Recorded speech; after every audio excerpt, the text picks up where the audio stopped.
Potential sponsors, partners, suppliers, and board members gathered at My Cousin Vinny's in Niagara Falls to discuss the possibility of new technology and new light displays for this year's Winter Festival of Lights. Tonight, the Winter Festival of Lights was featuring sponsor recruitment as well as featuring some of the latest and greatest in lighting. So we have everything from virtual reality to demonstrations that are going to take place later on tonight. And again, it is May. Why start so early? Actually, we're late. The festival actually has to plan a year out in advance just to get everything rolling. There are so many different levels that we have to work on. So everything from the development side of things to logistics, all the way into manufacturing and having it all laid out. So we actually start installing just after Labor Day weekend. So it's quite intense how much work goes into the festival every year. Our company is the general contractor. We take care of all the structure installs, any of the big lighting displays, less the programmable digital stuff. Where have you seen the festival go from the past few years? My father was one of the original designers, idea factories for all of this. So it's really started from grassroots. It came from where Niagara Falls was pretty much dead through those seasons. And as the years went on and the lights got added, more and more people come.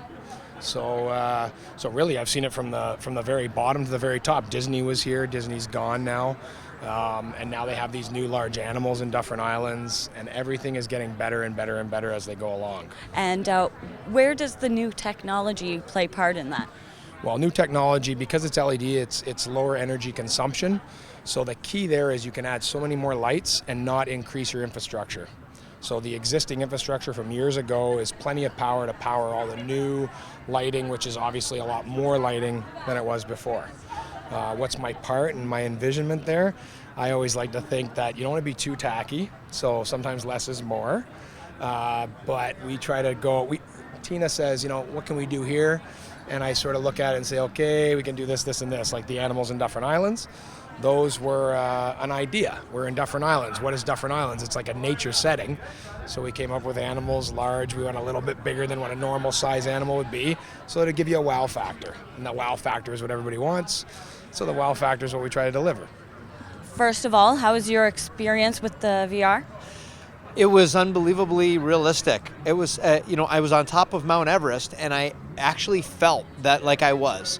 So you could look up, down, sideways, behind you. It was completely realistic without actually having to risk my life and limb and actually go on to Mount Everest. I have to say, and then the other part, I've never actually scuba dived, but being able to be on that ship under the water and then have this whale come right by and slow down and trip sideways and look at me, and then the fin just missed me. It was unbelievable. It was really unbelievable. Everything's changed. I mean, we've gone from the regular bulbs now to LED. That's changed everything.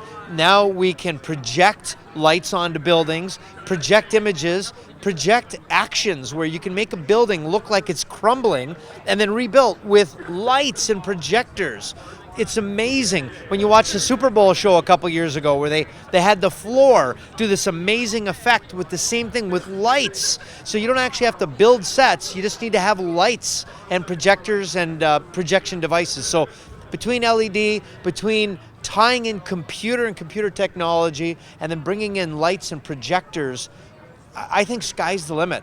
Whatever you can imagine, we're going to get. And maybe we're not all going to get to go on to the moon, but I know through this technology, I'll be able to experience what it felt like to walk on the moon. So I'm excited. I think I'm going to get to go places and try things that I never dreamt I'd ever be able to do right here with a neat virtual reality situation.